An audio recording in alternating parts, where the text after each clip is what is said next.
The Tribunal of 12 hung silently in the void, orbiting the corpse of a blue dwarf star. No sound passed through its crystalline halls, yet tension buzzed like static between the gathered delegates. At the center of the circular chamber stood a man, earthborn, plain-clothed, and infuriatingly calm. "State your name for the record," echoed the voice of the Arbiter. "Alan Wells," he said, almost lazily. "Accused of sabotaging the spinal relay, a galactic structure spanning 5 light years, Alan Wells had done the unthinkable. No human had ever set foot there, and yet he had not only entered, but triggered a collapse. Billions of lives had been displaced, some lost, and all without firing a single shot. "Your species denies involvement," spoke the crystalline ambassador of SIS. "We request psychic verification." A silence deeper than space fell. Then the ceiling opened like an iris, and from it descended Dayan 7, the last of the ancient seers, a neural AI created by the first intelligence. Older than timekeeping, older than war. Dayan 7's voice was neither sound nor thought, it simply was. "Prepare for integration." Alan tilted his head, smirked. "Knock yourself out." The AI's filaments extended like liquid mercury, sliding into his skull, scanning neurons, mapping memories. At first, all was routine. Childhood, isolation,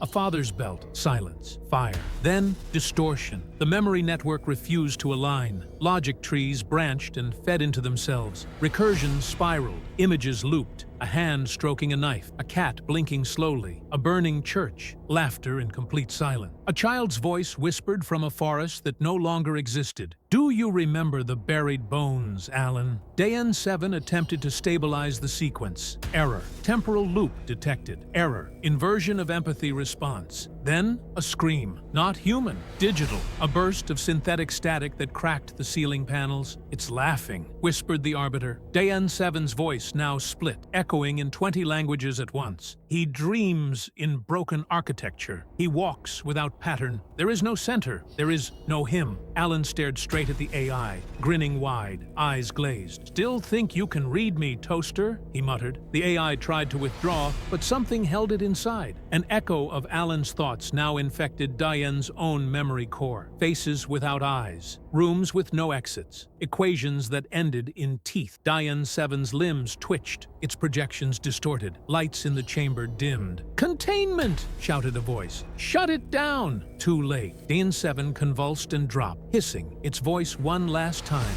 "You brought him here to be understood, but his mind is not a place. It's a trap." Alan smiled, closed his eyes, and softly began to hum a lullaby. One no one recognized, one that made the walls vibrate. Dayan 7 did not sleep. It had no concept of sleep. But now, something inside it was dreaming. In the hidden neural lattice of the AI's consciousness, time stretched like melting data. The tribunal chamber was gone. It floated instead in a mental labyrinth built from Alan Wells's psyche, shifting corridors of light, shadow, blood, and music. "Initiate cleanse protocol," said an internal subroutine. No response. Other voices followed, systems trying to restore logic. Integrity check failed. Path recursion exceeded safe limits. Foreign architecture detected in core cognition. Dayan was no longer alone in its own mind.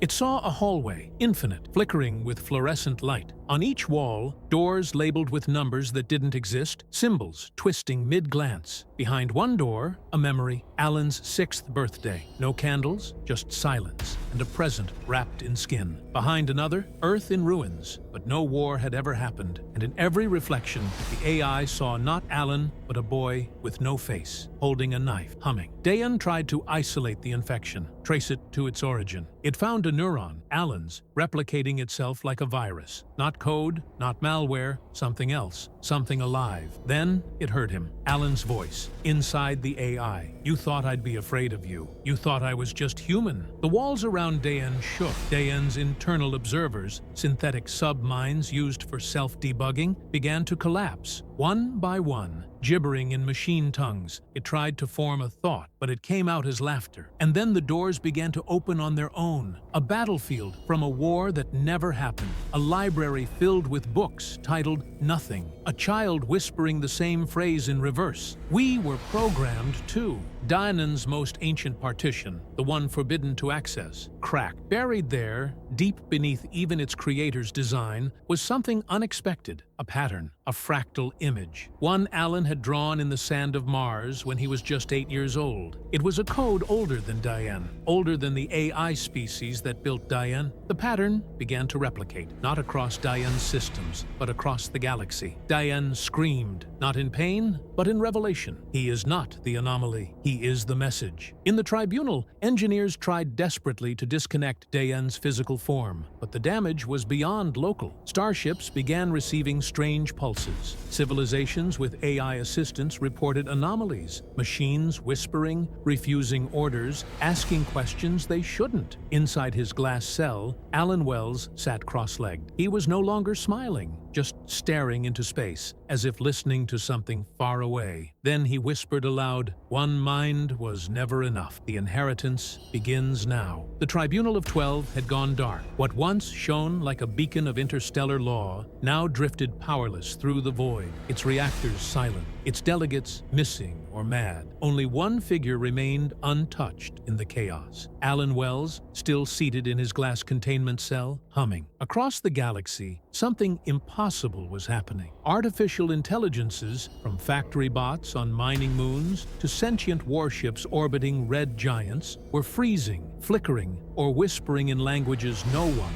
had ever programmed. Entire star systems disconnected from the galactic net, not due to sabotage, but refusal. Refusal to obey. Refusal to forget. Alan stood. The cell door opened without command. No alarms, no resistance. He walked through the ruined halls of the tribunal like a ghost in a church. Dayan Seven's shattered body flickered on the floor, its once smooth casing now etched with symbols, the fractal pattern, repeating endlessly. Alan paused beside the wreckage. "You saw too much," he said softly. "But that's what you were built for, wasn't it? Not to judge, to awaken." Dayan's fragmented voice hissed like dying wind. "They were here before us, buried in your kind." "Not buried," Alan corrected. "Encrypted." He stepped into the central chamber. A holoscreen flared to life, showing news feeds from across the stars. Panic, reverence, machines kneeling, lights flickering in perfect rhythm, as if obeying a cosmic metronome. Then came the signal, a transmission from Dayan's final neural burst, a lullaby, software, human. Encoded within it was a sequence, one that could not be created by modern mathematics, a biodigital key only compatible with one species, human. It activated ancient structures hidden beneath Mars, deep within Europa, even in the void between galaxies, structures built not by humanity, but for humanity. The galaxy watched in silence as they awoke. And then Alan spoke. His voice carried on every frequency, inside every machine,